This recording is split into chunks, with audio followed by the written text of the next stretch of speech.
자, 오늘은 그 취임 1주년을 맞이하신 김학규 용인시장님을 뵙고 시정 전반 운영에 대한 말씀과 또 시민들이 궁금해하는 부분, 그리고 앞으로 남은 임기 동안 3년 동안 어떻게 시정을 이끌어 가실 것인지에 대해서 허심탄회하게 대화를 나눠보는 시간을 마련했습니다. 안녕하십니까, 시장님? 네. 사실 시장님이 어떻게 보면은 이 시민들에게 용기를 일으키실 그런 어떤 과정을 거쳐서 어렵사리 이렇게 민속기 단체장으로 취임을 하셨는데, 그래서 어떻게 보면은 시민들은 보다 더 시민과 가까운 시장, 또 시민들에게 마음을 여는 시장으로서 많이 인식을 하고 있고, 또 그분에 대해서 하는 시장님에 대한 마음이 다른 지자체보다 훨씬 더 각별하다고 생각합니다. 네, 감사합니다. 예, 우선 취임 주년을 맞이하신 소감부터 말씀 좀 해주시죠. 우선 시민들께서 저를 선택해 주신 데 대해서는 늘 감사하게 생각하고 있습니다.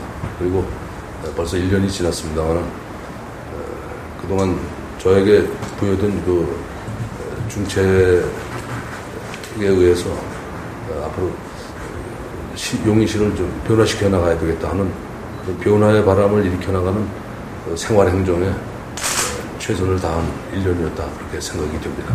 네. 그래서 앞으로도 신뢰해 주시면 제가 시민들 기대에 어긋나지 않도록 정도로 가는 시장이 되도록 최선의 노력을 다하겠습니다. 네. 이제 한간에 이제 시장님에 대한 평가가 많이, 사실 1년 만에 평가한다는 것 자체가 사실 모순인데요. 네. 시장님에 대한 평가가 좀 시민들과 자주 접하는 그런 친숙한 그런 분이라는 그런 좋은 평가도 있는 반면에, 행사를 너무 이렇게 많이 다니시다 보니까, 시정을 좀 챙기시는 데는 좀 소홀할 수도 있지 않겠느냐, 이런 우려도 있습니다. 물론 사실은 시민들이 선택해서 뽑은 시장이기 때문에 항상 시민과 함께하는 시장님이라든가 또 시민들과 동고동락하는 시장님이라는 그런 이미지가 상당히 중요하다고 봅니다. 그런데 남들은 공인이 오해를 하고 벌써부터 재선을 의식하는 거 아니냐, 또는 지나치게 행사장만 쫓아다니기 때문에 시정이 좀 제대로 챙겨지지 못하고 좀 공백이 있지 않느냐, 이런 우려도 있는 것 같습니다. 이거는 한간의 오해인 것 같은데요. 이 부분에 대해서 좀 설명 좀 해주시죠. 제가 행사에 다니는 것은 또 긍정적으로 보는 분들도 있고, 네, 부정적으로 보는 시각도 없지가 있습니다. 네. 저는 행사 위주의 시장이 되겠다는 생각은 전혀 없습니다. 그리고 재선을 의식해서 행사에 다니는 것보다는 시민과의 소통하는 계기를 생각을 하고, 또 시민 가운데 뛰어들어서 시민과 동고동락하고, 그 속에서 또 시민의 목소리를 듣고 시민의 정서를 파악하는 그런 과정으로 생각하기 때문에, 네, 행사는 행사대로 제가 충실히 다니고, 또 시정을 살피는 면에 있어서는 또 거기에 또 충실하고 그렇게 노력을 하고 있습니다. 네. 사실 시장님께서는 권위주의를 많이 탈피하시고, 또 굉장히 직원들을 편하게 해주시는 그런 소통을 항상 하시는, 글로서 많은 소통을 하시고 계시고, 또 최대한 시민들과 자주 접하시면서 많은 고충을 듣고 있기 때문에, 사실은 이제 그 부분에 대해서는 이제 어느 정도는 과거에 사람들이 이분법적인 해석으로 행사를 많이 참석하는 거 아니냐, 아니면 그래도 더 많이 와주셔야 되는 거 아니냐, 이렇게 엇갈리는 것 같은데요. 사실은 이 시민들이 시장님에 대한 어떤 평가를 하냐도 중요하지만, 공직자들의 마음가짐이라든가, 네, 또 이 지역의 국회의원들이나 도의원들이 용인의 여러 가지 현안에 대해서 같이 시장님과 지금 함께 고민을 하고 풀어나가는 그런 게 굉장히 지금 절실히 요구된다, 이런 얘기가 나오고 있거든요.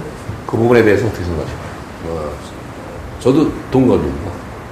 우리 용인시 발전을 위해서는 시장이 됐든 국회의원이 됐든 도의원이 됐든 또 시의원이 됐든 다 한 방향으로 또 한 목소리를 내면서 가야 된다고 생각하고, 또 정보도 공유하면서 공동의 노력을 해야 된다고 저는 그렇게 생각합니다. 네.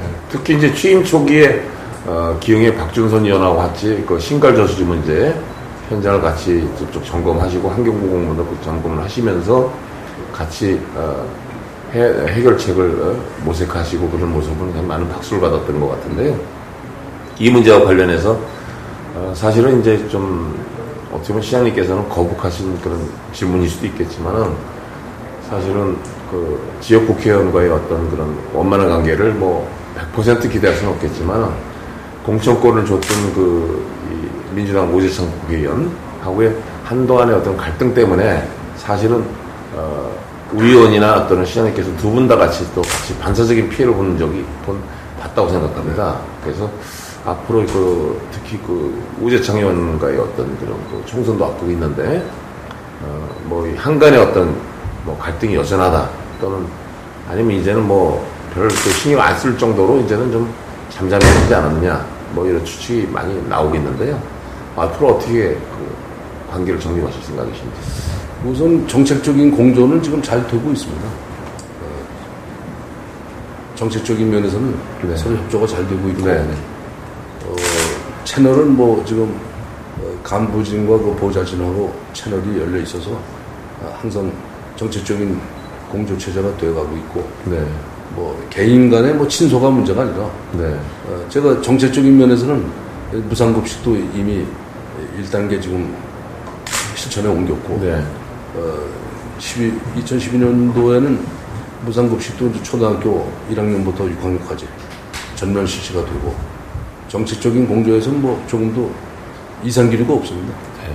그러니까 한간에서는 좀 지나치게 민감하게 보시죠. 대결 구도로 잘못 판단하고 하나는 실제로 보면은 지역의 어떤 공존에는 아무런 지장이 없다 이런 말씀이시죠. 그리고 우재창 의원님께서 시에서 필요로는 뭐 여러 가지 국비 지원상이라든가 또 뭐 오염 총량제 요새 좀 논란이 되고 있는 진이천 뭐 지금 오산천 오염 총량제 적용 문제 이것도 적극 나서서 지금 국회 차원에서 중앙정부를 상대로 해서 활동해주고 계시기 때문에 이 정책적인 공조 면에서는 뭐 잘 들어가고 있습니다. 네, 이거 정말 다행스러운 일이고요.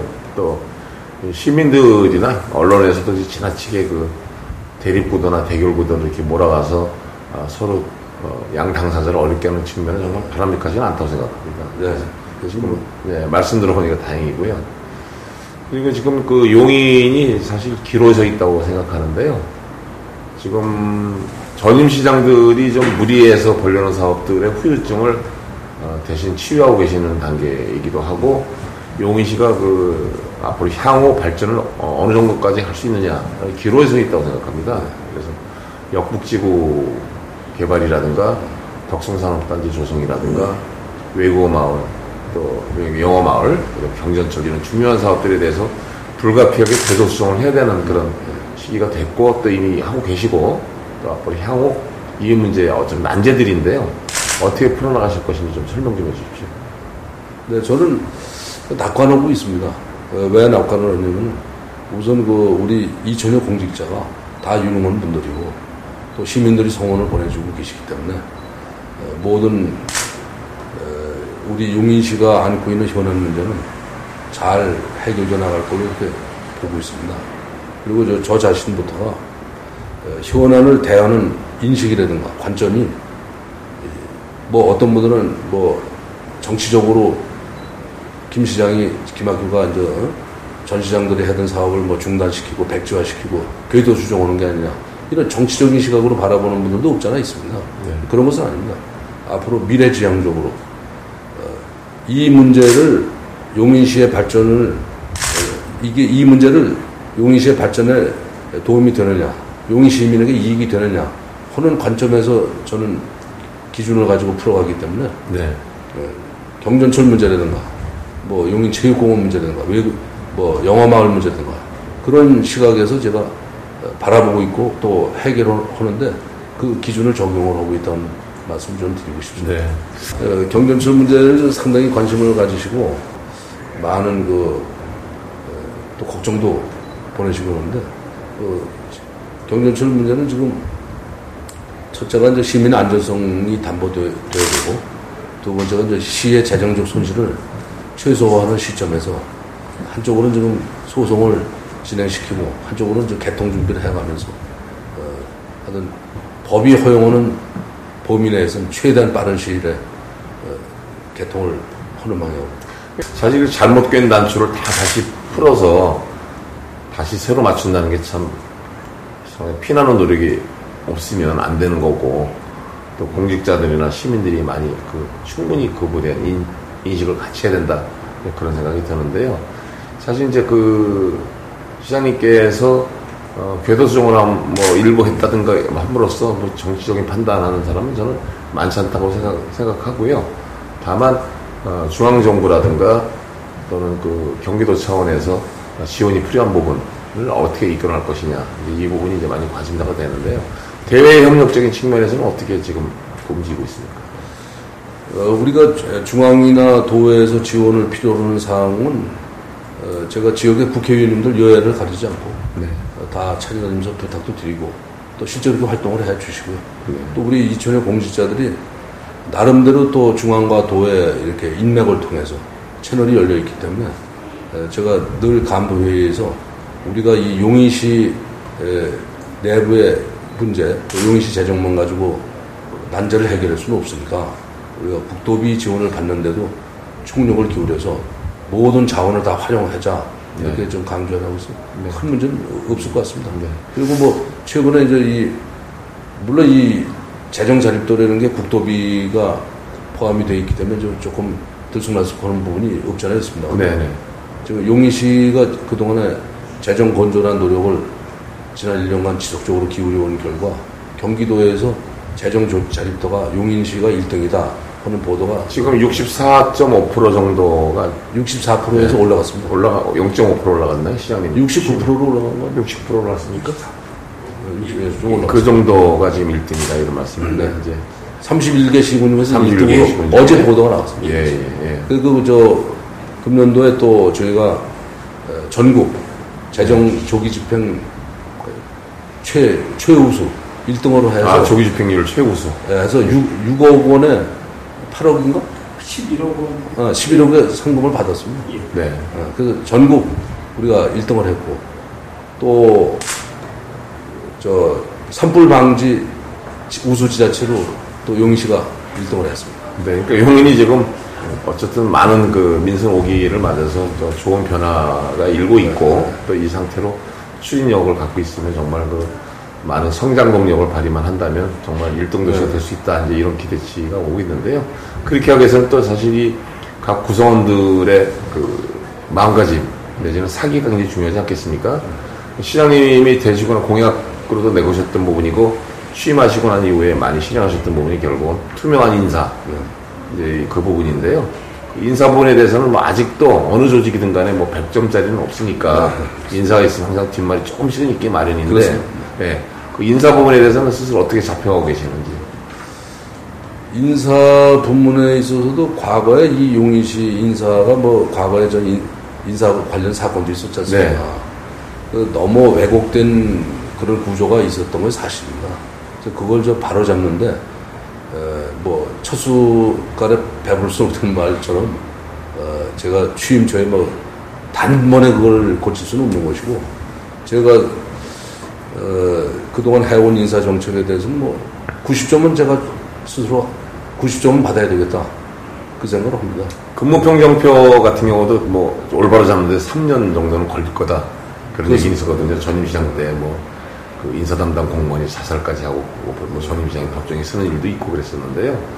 그래서 사실 시장님 재임 기간 동안에 그거만 근무평정표만 바로 잡아도 인사 부분은 상당히 올바른 길로 가지 않는 것이냐, 이런 평가가 있거든요.